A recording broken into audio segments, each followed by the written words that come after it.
All right, hey guys, it's Justin. This is a follow-up video to my last video, which was on a real inherent problem I found with the flat Earth model. Just as a recap, I shot like a 16-minute long video, and the gist of the video was taking what is generally the most commonly used flat Earth map and trying to show one of the biggest problems with it. And I'm going to kind of recap that here really quickly. I also put below that a GoFundMe link. I actually am looking to fund a documentary at this point, traveling verifiably with GPS coordinates on the whole time, so people can maybe even live streaming the whole thing, going to south of the equator, and going to Antarctica if I can, as far down as I can, to show these things happening. So there should be a link down below to the GoFundMe page. We actually got national attention on it already today, so we'll see where all of this winds up going. But the gist of my initial disproving of the flat Earth model was this. So on the flat Earth model, they have this belief. I'm gonna move myself out of the way here. I'm gonna just hit play. Right. So this is kind of what they think the sun does. It goes around and around. And here in a minute, and they're actually, saying, hey, here we are in Alaska, and this is why you can see, the sun never sets. And this kind of got me thinking. So here they are again. This is the main model I often will find here. And it's got, so this is the Tropic of Cancer up north, this is the equator, and then this is the Tropic of Capricorn. And a number of people have raised objections. The fact that this outer circle is larger means that if a day is still 24 hours, then this sun has to be moving faster. It's just simple geometry. There's more space. I've also seen a lot of these. I'm not a big fan of this because it oftentimes shows the sun and the moon as opposed, and they're certainly not, because you see the sun sometimes. Now, this is the one I referenced, actually. I love this one because what this guy did is he actually went into a program called Stellarium, which is a free program you can use to model the Earth. And he went to Antarctica, and he looked up using the round Earth model, and he saw the sun and the moon twirling around and seeing the phases. Rob Skiba, that's his name. And I guess he's one of the bigger names in the flat Earth community. And the problem was, so he saw this, he thought it looked really neat. So he ended up taking, because on Stellarium, and I'll try and put a link down below. It's a free program. I think that the mobile version you have to pay for, but on the free program, you can take off all the other stars. You can get rid of the atmosphere. You can get rid of the background. And so literally he got rid of everything. It was the sun and the moon rotating together, on a flat black plane, and then he just removed all the black and then superimposed it over his model of the Earth. I think he flipped it so that it would face the right way. But literally, he went to Antarctica to do this. So this is actually, the sun and the moon here are taken from Stellarium. If you're looking straight up with kind of a fisheye lens from the South Pole. And so here's the big problem, right? In a flat Earth, this is my initial issue. In a flat Earth, you can account for 24 hours of sunlight up here in the north, right? Because the sun is in the Tropic of Cancer, and so the sun is always shining right here, right? And when it moves down to the Tropic of Cancer or Capricorn, which I think he's going a lot lower here, but whatever, we'll just assume this is accurate enough. It would explain why you'd have darkness up here, right?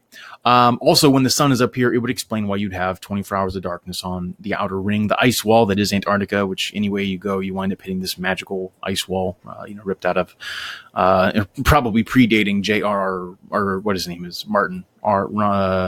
The Game of Thrones guy. Anyway, George R.R. Martin. That's right. He's imitator J.R.R. Tolkien. Tolkien for life.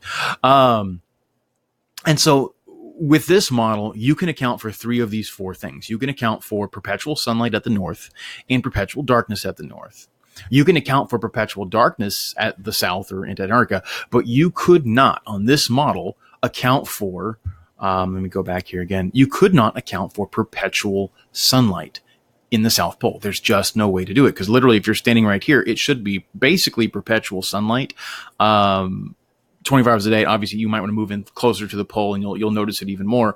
But it's just like, Alaska isn't right on the North Pole; it's a ways off. What you can experience in Alaska and Finland, Norway, you can experience 24-hour day. When it's the summertime up north, you can experience that in the south, and there just is no way for this model to account for that. So that was my first objection, and that's why I said, I would love to have a somebody with an ice moon or something. That's really kind of funny. I don't know what I'm looking at here.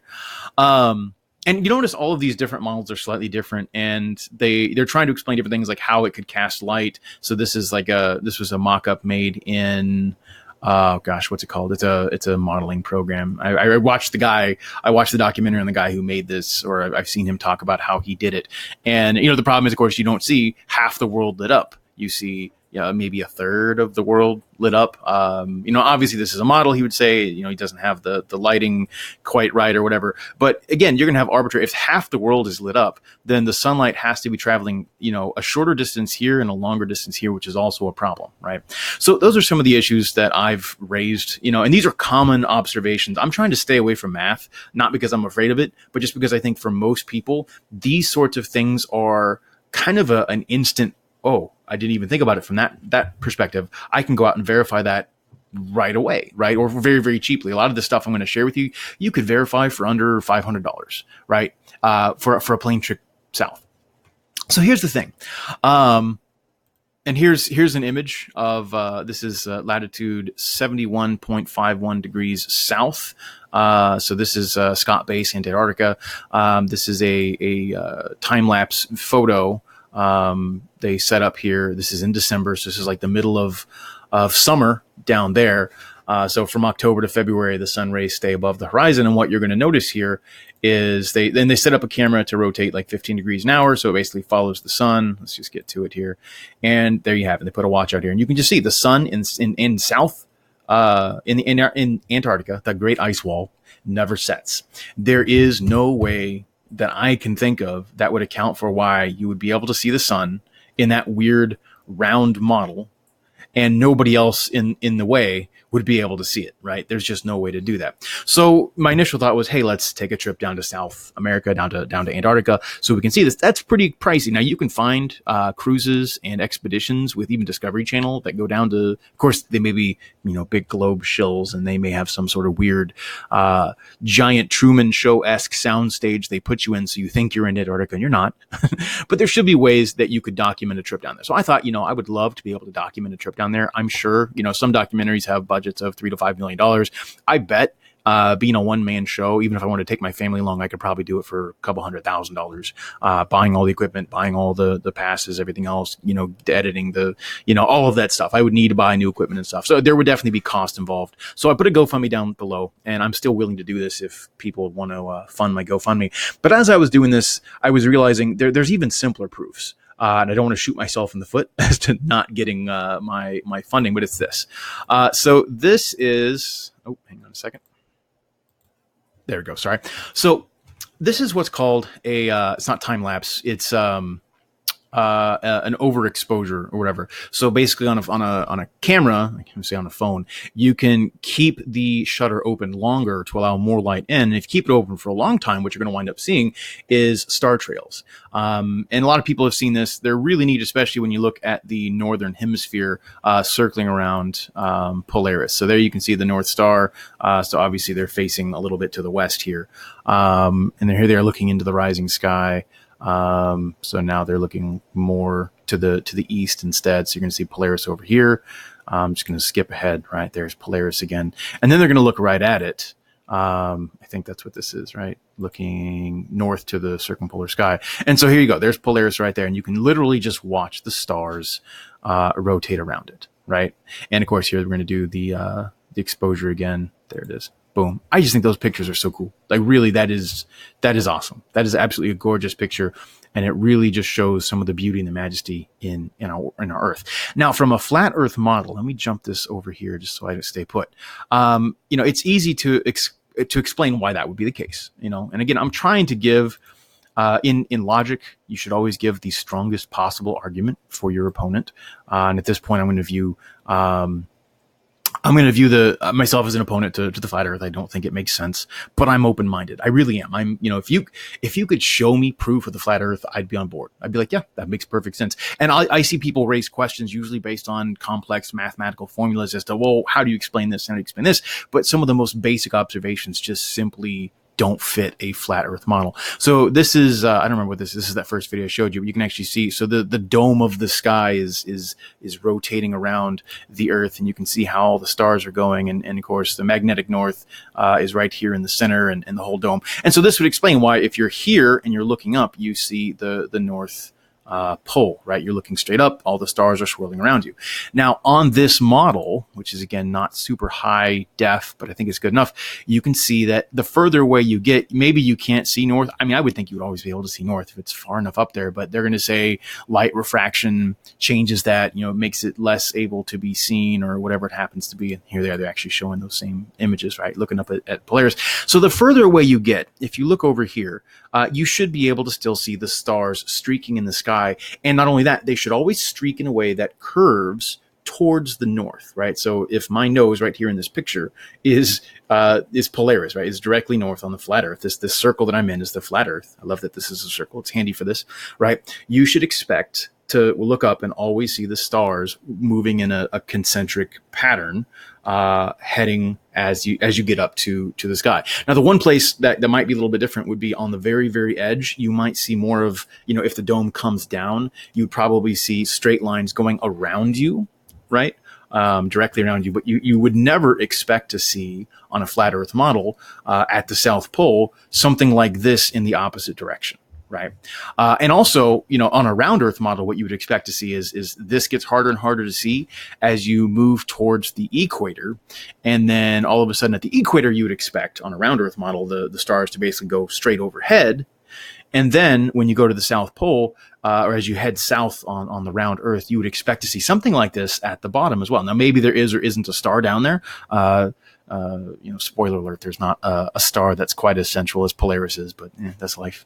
But it does do this, right? So in the South, this is very much a common phenomenon that they are utterly aware of, and there should be no explanation for this, right? So this is, I just moved this all around, right? So this is the North. And again, this is really well done. This is the equator. And so at the equator, which as a reminder, is on the flat Earth model, like here, right? This is the equator line, more or less. Let me find that better one. Hang on. There we go. So this is the equator, right? So on a flat Earth model, you would not expect here to all of a sudden have the stars just going overhead. And you definitely wouldn't expect here below the Tropic of Capricorn to be able to see, because, you're looking south on a round Earth. You're just looking towards the same point, which would make sense as it's spinning, why you would see the roundness. But on this one, you should be seeing, the wall of stars going literally sideways, like blocking you in on a time-lapse photography or exposure photography. It should look like a wall of stars going around the south, if these models are correct. But of course, this is what we see at the equator. You can see cars driving around here and whatnot, this exposure. But literally at the equator, the stars just go almost overhead. And then as you start to move south, what happens, but exactly what we would expect to have happen. So this is at Coonabarabran, whatever, it's Australia, looking west to the setting sky. So I'm going to move myself out of the way here, because here you're going to see all the stars are rotating again around a fixed point that's not to the north, but is in fact to the south. So he's going to blur it here in just a second. In fact, I'm going to speed this up. There we go. That's not Polaris, right? Looking east to the rising sky. Again, you're going to see it over here where I am again. Speed it up a little bit more just so we can get through this quickly. Boom, right there. And now he's going to look north to the seasonal constellations, which is what you'd expect. Like, you're looking towards the equator here. So literally it almost gets wider and wider and wider, and you're not able to see anything. And then looking south to the circumpolar sky. And here's where you see it all twirling around a pole. There is no explanation in the flat Earth model for this. It just does not make sense. I'm open to an explanation. Let me rephrase that. I can think of no reason on a flat Earth model that this would happen.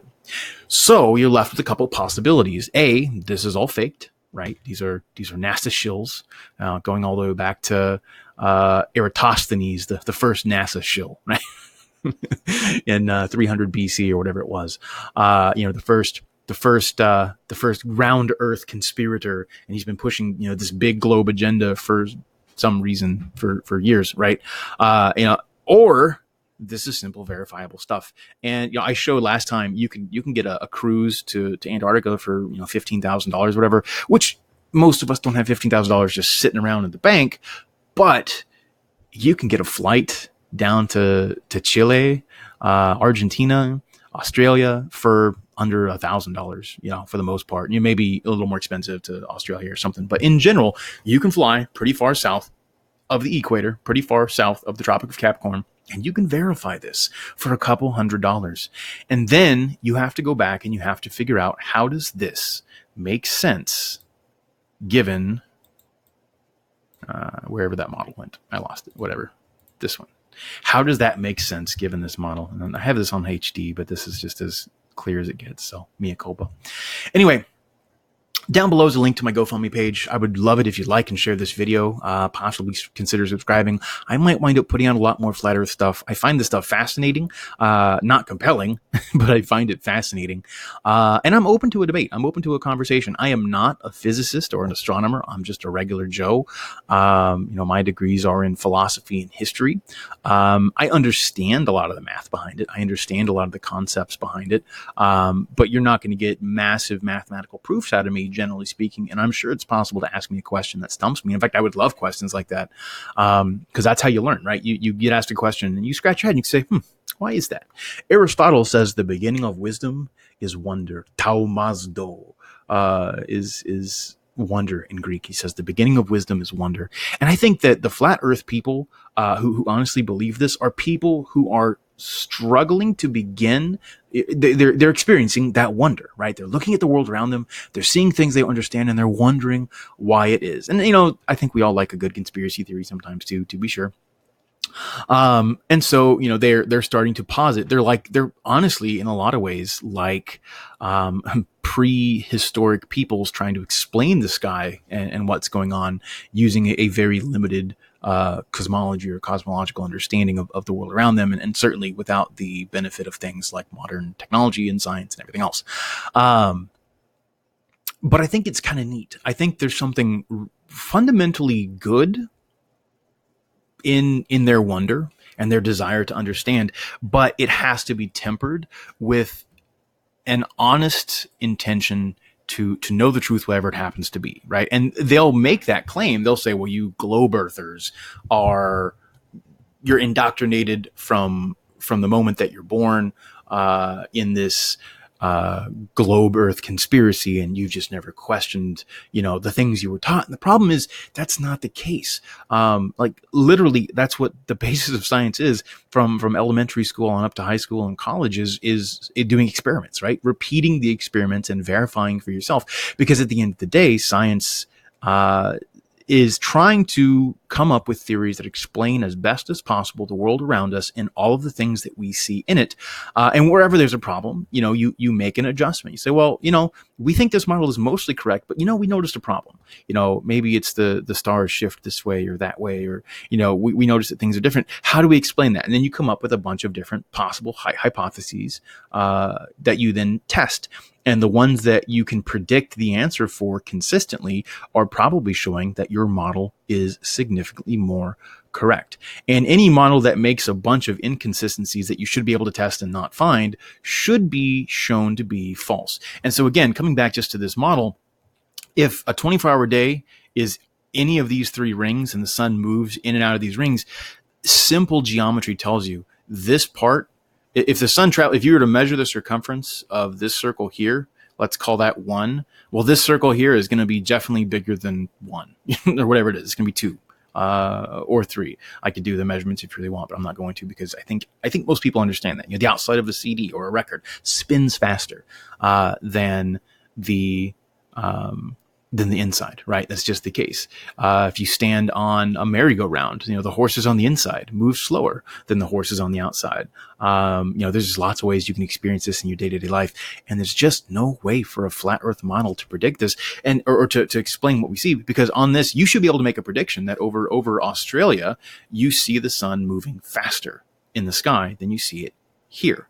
And of course, you don't see that, right? You should be able to make a prediction that you will never have perpetual sunlight in Antarctica, and you don't see that. You should be able to make a prediction that you always see the stars, and that's literally what I'm doing in this video, right? You always see the stars curving around the North Star, no matter how far south you are or towards the outside of the circle or whatever. The stars in the sky should always, in a sense, twirl around that central star. And again, the further out you get, the stars should almost be going like a wall. Like imagine these on a time lapse here. They would be looking like a wall. So you can make a hypothesis and then you can test it. And when you don't find that to be the case, it should be enough to tell you that at the very least your model is deficient, right?